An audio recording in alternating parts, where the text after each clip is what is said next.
अध्यक्ष जी, मैं अपनी बात को शुरू करने से पहले, क्योंकि राजकुमार भी इस बात को कह रहे थे, ये 2 अप्रैल का दिन विशेष है सर।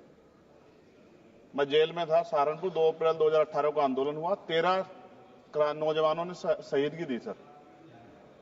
मैं उनको नमन करता हूं सर। और आज फिर 2 अप्रैल है, एक और शहीदगी की तैयारी लग रही। तो मैं उन क्रांतिकारियों को भी आज याद करता हूं जिन्होंने, मुस्लिम क्रांतिकारी जिन्होंने देश की आजादी में योगदान दिया।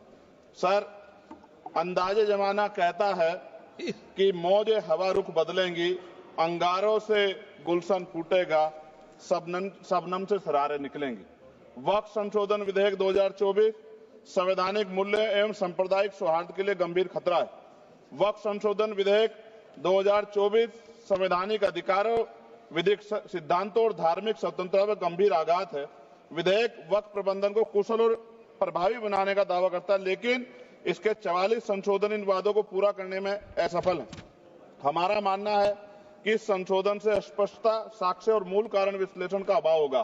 पूर्व संशोधनों का मूल्यांकन नहीं होगा, हितधारकों से परामर्श की पारदर्शिता नहीं होगी, मौलिक अधिकार का उल्लंघन होगा। Article 13, article 14, article 25, article 26, article 50, article 300 सर्वोच्च न्यायालय के निर्णय, स्थापित कानून और इस्लामी सिद्धांत और संविधान की भावना का उल्लंघन होगा।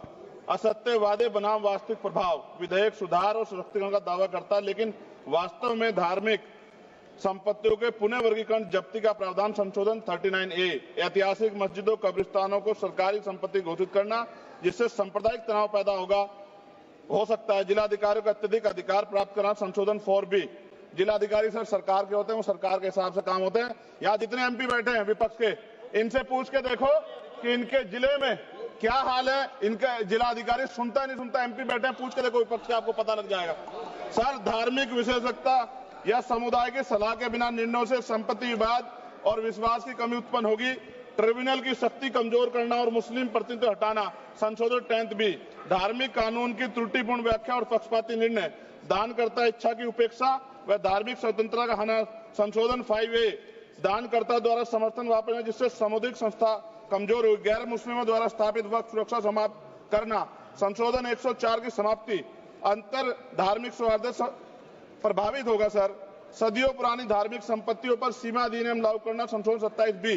कब्जा की गई संपत्तियों की स्थायी हानि, धार्मिक विषयों को दरकिनार कर वक्फ निर्धारण करना, संशोधन 6C। धार्मिक ज्ञान के अभाव में संपत्तियों गलत वर्गीकरण, पंजीकृत वक्फ घोषणाओं को अपराध घोषित करना, संशोधन 312। भय के माहौल में धार्मिक दान में गिरावट, मनमाने सर्वेक्षण को और वर्गीकरण की अनुमति देना, संशोधन 8A। धन्यवाद वकील साहब। सर, अभी पूरा दो जाने दो। सारी धाराएं पढ़ दोगे आप तो? सर, 2 मिनट में खत्म करूंगा और ये इंपॉर्टेंट है सर, मौका दीजिए सर। बिना जवाबदेही के बड़े पैमाने पर वक्फ संपत्तियों का पुनः वर्गीकरण, प्रशासनिक भ्रम और प्रभावशीलता को नुकसान पहुंचाना, संशोधन 12D। कानूनी विवाद और कुप्रबंधन को वक्फ बोर्डों की विश्वसनीयता का नुकसान, अस्पष्ट आधारों पर राज्य द्वारा वक्फ बोर्ड को भंग करने का अधिकार, संशोधन 3C। राज्य के व्यापक विरोध प्रदर्शन, धार्मिक लक्ष्य का लक्ष्य, सार्वजनिक हित के नाम पर वक्फ प्रशासन पर पूर्ण नियंत्रण, संशोधन 37C2। व्यापक स्तर पर अशांति विरोध प्रदर्शन, कानून व्यवस्था की गंभीर स्थिति।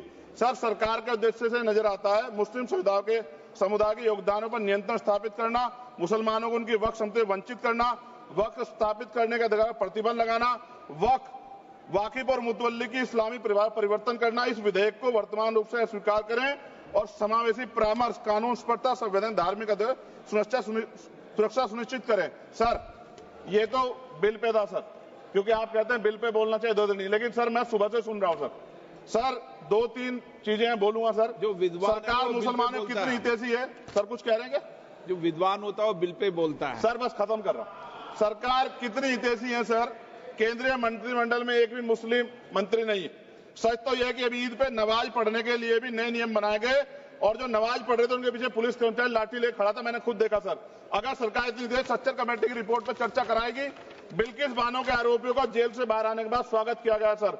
मुसलमानों की जमीन की बात है, SC/ST की जो जमीन है वो छीनी जा रही है सर। कानून से ऊपर उठकर मुसलमानों घरों पर बुलडोजर चलाए गए, सबने देखा। सुरक्षा की बात करते हैं, लिंचिंग की गई, मुसलमान मारे गए सर। कावड़ यात्रा में गरीबों के ठेलों पे सुप्रीम कोर्ट ने ऑर्डर किया कि नाम मत लिखवाओ, देश को मत तोड़ो। अंत में सर बात निकली है तो दूर तक जाएगी।